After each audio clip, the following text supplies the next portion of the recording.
hexagons into little combs. And you can kind of see on here, there's it's a lot deeper now, and it feels a little bit different. Now that this is ready for all drawn out, now it's ready for nectar. So the bees are going, the foragers are going to go out, and they're going to come back with nectar, and they're going to deposit into these little holes here. And they're going to deposit it into these little cells, and whenever the cells are full, then they're going to be ready for the next step, which is the evaporation process. Nectar is 80% water, and honey is 19. So in order to turn nectar into honey, you basically just have to have a good consistent airflow, and it'll dehydrate the honey or the nectar from 80 to 19, and then it's ready to go. Whenever the bees have finished that air process, then they're going to go ahead and cap the honey over, and it's going to look like this. So this, it was waxed and it was filled with honey, and they've gone ahead and capped this over, and there's honey already in here. And when the bees cap it over, that's their way of saying that the honey's ready to go. Feel how heavy it is.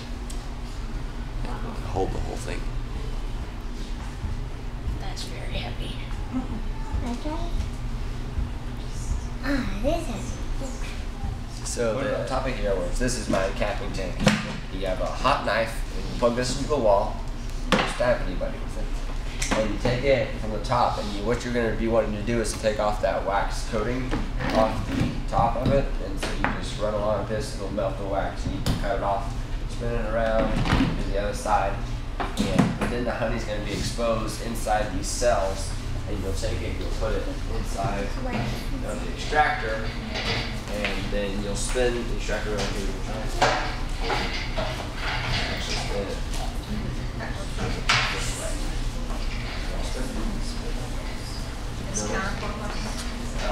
Just to give it a difference.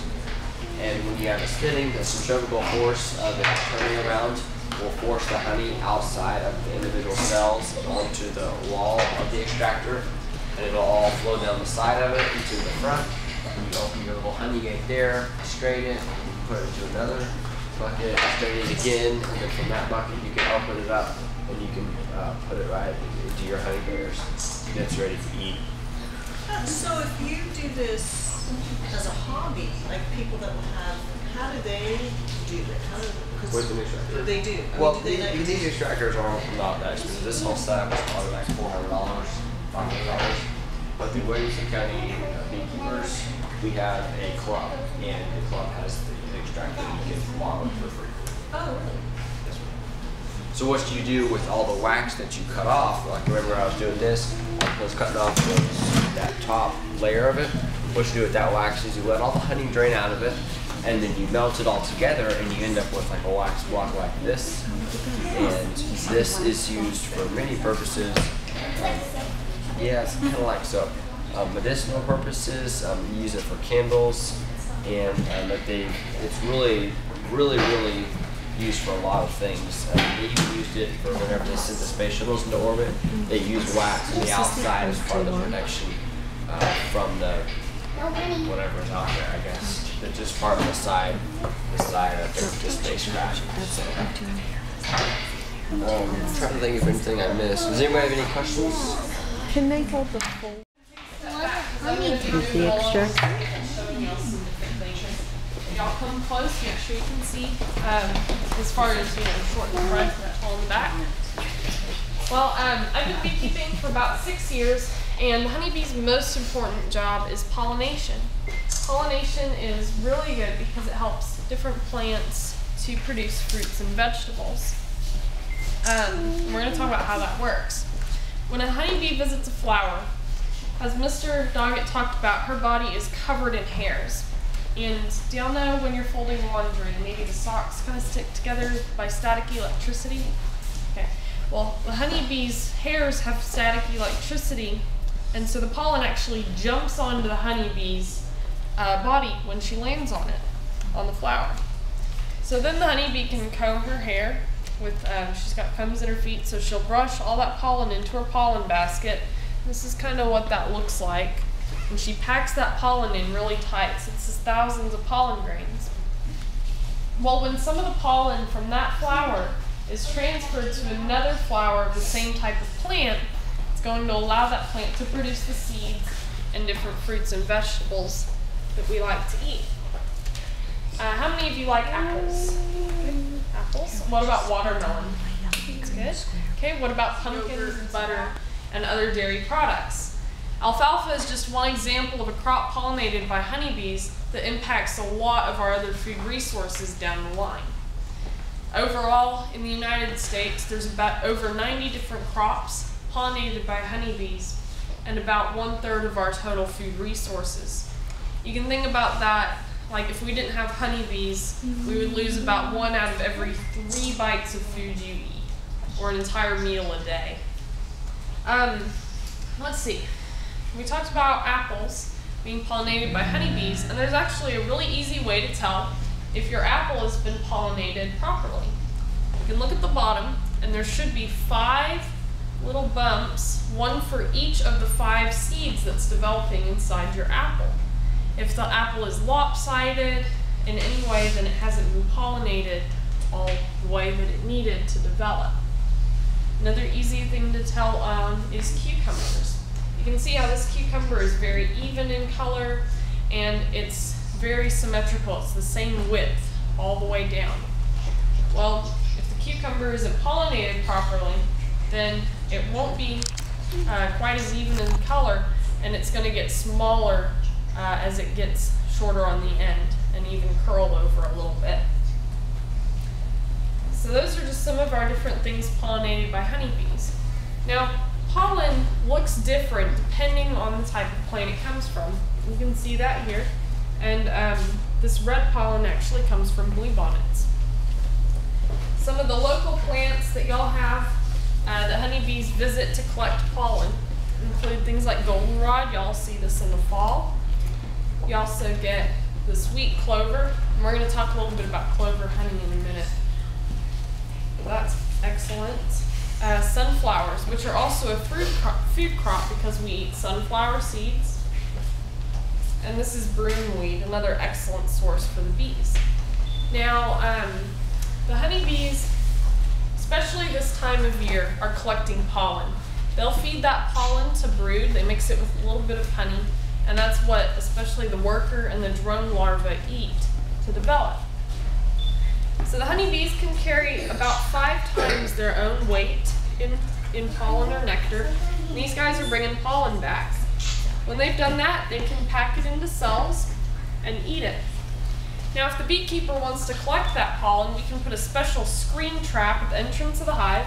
And when the bees fly in, they crawl through that screen, and the screen scrapes the pollen off their legs. Doesn't hurt the bee, and then we can go back and collect that pollen.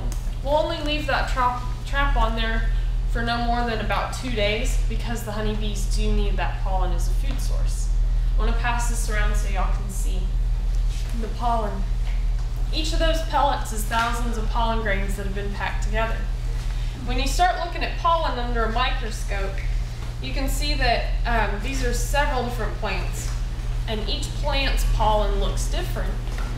And so if you have honey that has been produced, and you can look at the pollens in it under a microscope, you can actually know what type of honey this is based on the pollen that's been involved. The honeybees don't put the pollen in this on purpose necessarily. It just kind of gets mixed in as they're moving along the comb. Now, there are over 300 different types of honey produced in the United States, and this is just 12 of them. Mr. Doggett told you all about buckwheat honey earlier, and it's very similar to molasses. And then clover honey is a really well-known honey. It's very light and sweet in color. The different honeys are different colors and flavors because of the different types of nectar that's been used to produce them. In the comb, if the beekeeper wants, we can actually just, instead of extracting the honey as a liquid, we can cut the entire piece of comb out of a frame and then cut it into chunks and bottle it like this. If you ever get a chance to try honeycomb, the beeswax kind of adds a nice texture to it, so I do recommend that. All right, we still have a few minutes. What questions do y'all have about honeybees or pollination that I could answer? No, you don't. What? You don't have 2 minutes. 1:20. All right. I have a quick question. Yes. What do you do with that pollen that's in the bottle? Yeah. Pollen can be taken as a nutritional supplement. It's about 20% protein, and it also includes lots of vitamins and minerals and antioxidants.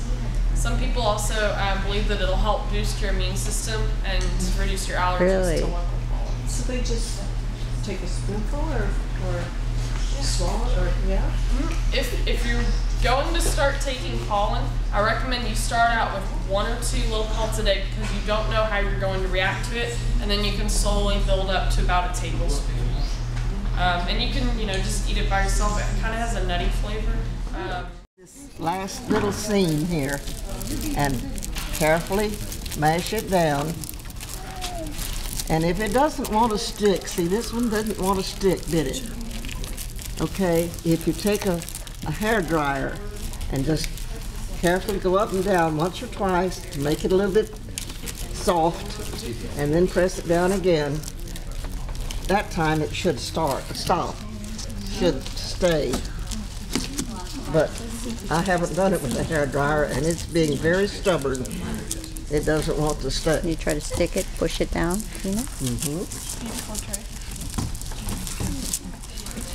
Okay. Yeah. We're getting lots of good candles made.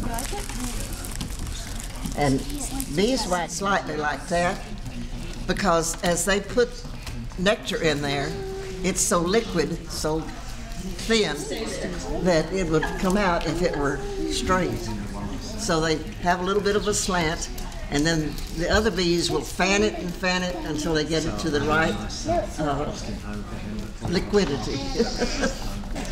Anyhow, after they get it just right, then the other bees will come back and put wax on top of it, and they take that wax from their abdomen. They make the wax from their own bodies.